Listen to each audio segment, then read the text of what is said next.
জ্বালানি তেলের সংকট কিছুটা স্বাভাবিক হওয়ার ইঙ্গিত মিললেও পুরোপুরি স্বস্তি ফেরেনি এখনো। দেশের বিভিন্ন অঞ্চলের অনেক পাম্পেই মিলছে না প্রয়োজনীয় তেল। কোথাও কোথাও সীমিত পরিমাণে সরবরাহ থাকায় দেখা যাচ্ছে দীর্ঘ অপেক্ষার লাইন। ফলে তেলের খোঁজে এক পাম্প থেকে আরেক পাম্পে ছোটাছুটি করছেন যান চালকরা। পরিস্থিতি স্বাভাবিক রাখতে প্রয়োজনের অতিরিক্ত তেল না কেনার পরামর্শ দিচ্ছেন সংশ্লিষ্টরা। তবে সরবরাহ পুরোপুরি স্বাভাবিক না হওয়া পর্যন্ত ভোগান্তি পুরোপুরি কাটবে না বলেই শঙ্কা চালকদের। মাদারীপুরের পাম্পগুলোতে জ্বালানি তেলের সংকট নিয়ে আরও জানাতে যুক্ত হচ্ছেন সহকর্মী মনির হোসেন বিলাস।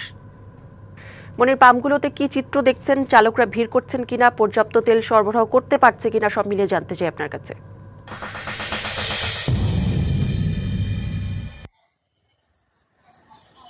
মাদারীপুরের যে পেট্রোল পাম্পগুলো আছে, এই পেট্রোল পাম্পগুলোতে কিন্তু গত এক সপ্তাহ যাবৎ যে একটি তেলের যে সংকট, সেই সংকটটা কিন্তু দেখা দেয়।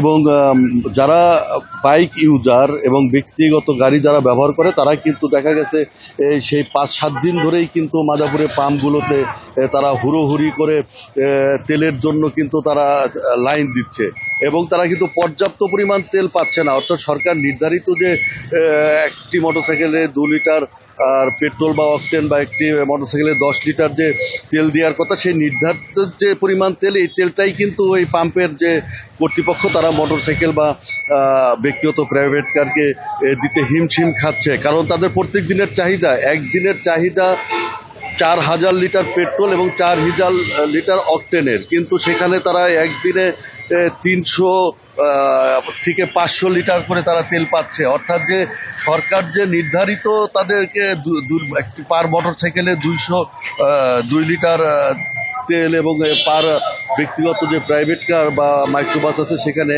10 লিটার যে তেল দেবে, সেটা দিতেই তারা কিন্তু হিমশিম খাচ্ছে। আমি এই যে পাম্প মালিকের সাথে কথা বলেছি, তিনি জানিয়েছেন যে তাদের আসলে ভোগান্তি এখন চরমে। তাদের যে ভোক্তা আছে, তাদের যে কাস্টমার আছে, তাদেরকে তারা কিন্তু তেল ঠিক মতো দিতে পারছে না এবং প্রতিনিয়তই তাদের কিন্তু ঝামেলা হচ্ছে বাইকারদের সাথে। আমি এই পাম্পে আসার সাথে সাথেই এই পাম্পের যে মালিক, তার সাথে কথা বলছি। সে আমাকে বলতে যাবে, আমাকে একটু সুপারিশ করে দেন ডিপোতে, ভাই আমি তেল পাচ্ছি না 3 দিন যাবত। অর্থাৎ তাদের এতই করুণ অবস্থা। তবে মাদারীপুর যে প্রশাসনের সাথে এখন পর্যন্ত আমাদের কথা হয়নি এই ব্যাপারে যে আসলে তেলের যে সংকটে তারা কি ব্যবস্থা নেবে। তবে পাম্পওয়ালারা কিন্তু, যারা পাম্পের মালিক, তারা এখন পর্যন্ত হতাশাগ্রস্ত। অর্থাৎ তাদের যে চাহিদা মতো তেল না পাওয়ার জন্য তারা কর্তৃপক্ষের কাছে আবেদন জানিয়েছে অতি দ্রুত জন্য এই তেলের সংকট নিরসনে কার্যকরী ব্যবস্থা নেয় সংশ্লিষ্ট কর্তৃপক্ষ। এই ছিল আমার কাছে মাদারীপুরের তেলের পাম্প থেকে তেল সরবরাহের সর্বশেষ করি। বিলাস, ধন্যবাদ আপনাকে।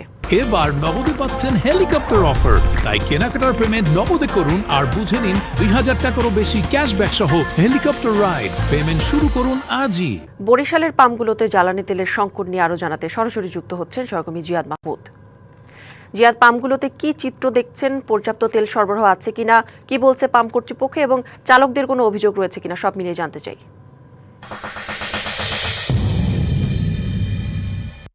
সকাল থেকে আমরা বরিশালের যে রূপাতলী রয়েছে, নতুল্লাবাদ এবং 0 পয়েন্টের পেট্রোল পাম্পগুলো রয়েছে সেখানকার আমরা খোঁজখবর নিয়েছি। আমরা দেখেছি যে স্বাভাবিক সময়ের চেয়ে যে বর্তমান সময়ে সকাল থেকেই ভিড় লেগে আছে। বাইকার কিংবা ট্রাক চালক কিংবা বাস চালক তারা কিন্তু ভিড় করছেন তেলের জন্য এবং এখানে যারা আসছেন তারা বলছেন যে নির্দিষ্ট যে সীমার মধ্যেই তাদের তেল নিতে হচ্ছে। আপনাকে জানিয়ে রাখি যে মধ্যপ্রাচ্যে যে যুদ্ধ পরিস্থিতি সৃষ্টি হওয়ার পর থেকেই সাধারণ যে ক্রেতা রয়েছেন, গ্রাহক রয়েছেন, তাদের মধ্যে একটি শঙ্কা তৈরি হয়েছে যে হরমুজ প্রণালী বন্ধ হয়ে গেলে তেলের দাম বৃদ্ধি পেতে পারে কিংবা তেল সংকট দেখা দিতে পারে।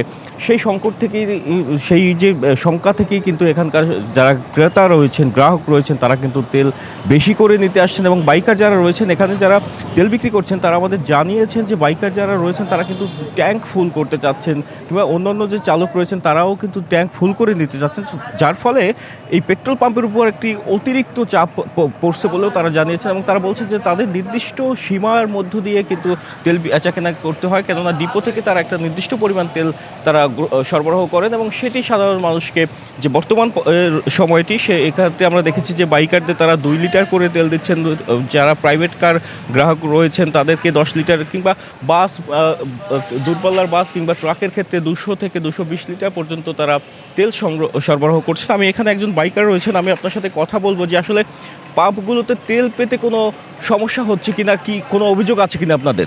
না, আমাদের অভিযোগ ওইভাবে নাই, কিন্তু রূপাতলি তো এটা পাম্পে গেলে একটা সমস্যা করে, কিন্তু আমাদের এই সাইডে পাম্প অতটা সমস্যা করে না।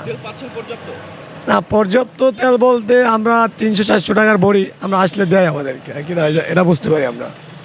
ধন্যবাদ আপনাকে। যেমনটি শুনছিলেন যে এখানে একজন বাইকার তিনি বলছেন যে তেলের কিন্তু সংকট নেই, তবে দু একটি পাম্পে যাদের সরবরাহ কম তাদের কিন্তু তেল পেতে সমস্যা হচ্ছে। আরেকটি অভিযোগ রয়েছে প্রান্তিক পর্যায় থেকে, অভিযোগটি হচ্ছে যে একেবারে প্রান্তিক পর্যায়ে যে খোলা তেল বোতলে করে তেল বিক্রি করা হচ্ছে, সেখানে পেট্রোল কিংবা অকটেনের লিটার প্রতি 5 টাকা বৃদ্ধি করে বেচাকেনা করা হচ্ছে। এটি একেবারে প্রান্তিক পর্যায়ে যারা বরিশালের বিভিন্ন জেলা থেকে যে তথ্যটি আমরা পেয়েছি সেই সব স্থানের এইটি চিত্র, এবং সেখানে যাতে প্রশাসন কিংবা ভ্রাম্যমাণ আদালত তারা যাতে মনিটরিং ব্যবস্থা চালু করে। এবং এখানে আরও একটি অভিযোগ রয়েছে, অনেক পাম্পে যে তেল মজুতের একটি অভিযোগ উঠেছে যে অনেক পাম্প তেল দিচ্ছেন না, তারা মজুদের চিন্তা করছেন। সেক্ষেত্রেও কিন্তু প্রশাসনের একটা মনিটরিং চালু করা উচিত বলে মনে করছি। এখানে পাম্প কর্তৃপক্ষ রয়েছে, আমি আপনার কাছে জানতে চাইবো যে কী পরিমাণ তেল রয়েছে এবং সেটি পর্যাপ্ত কিনা।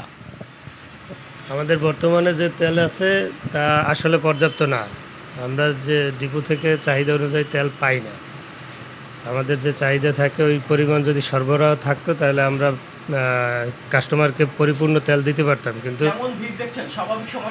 হ্যাঁ, স্বাভাবিক সময় থেকে অনেক বেশি ভিড় দেখতেছি। ধন্যবাদ আপনাকে। যেমনটি শুনছিলেন যে এখানে ডিপো থেকে যে চাহিদা অনুযায়ী তেল না পাওয়ারও কিন্তু পাম্প কর্তৃপক্ষের অভিযোগ রয়েছে। তো সরকার থেকে বলা হয়েছে যেহেতু 2 মাসের মতো যে জ্বালানি তেল সেটি কিন্তু মজুত রয়েছে, এবং 2 মাসের মধ্যে যদি মধ্যপ্রাচ্যের যে সংকট সেই পরিস্থিতি উত্তরণ হয় তাহলে কিন্তু জ্বালানি তেলের আর কোনো সমস্যা থাকবে না বলেও আশা করছেন কর্তৃপক্ষ আশা করছেন। এবং বরিশালের যে স্বাভাবিক বলা যায় যে তেল বেচা কেনা মোটামুটি স্বাভাবিকই বলা চলে। এতটুকু ছিল বরিশাল থেকে আমার কাছে। জিয়াদ, ধন্যবাদ আপনাকে।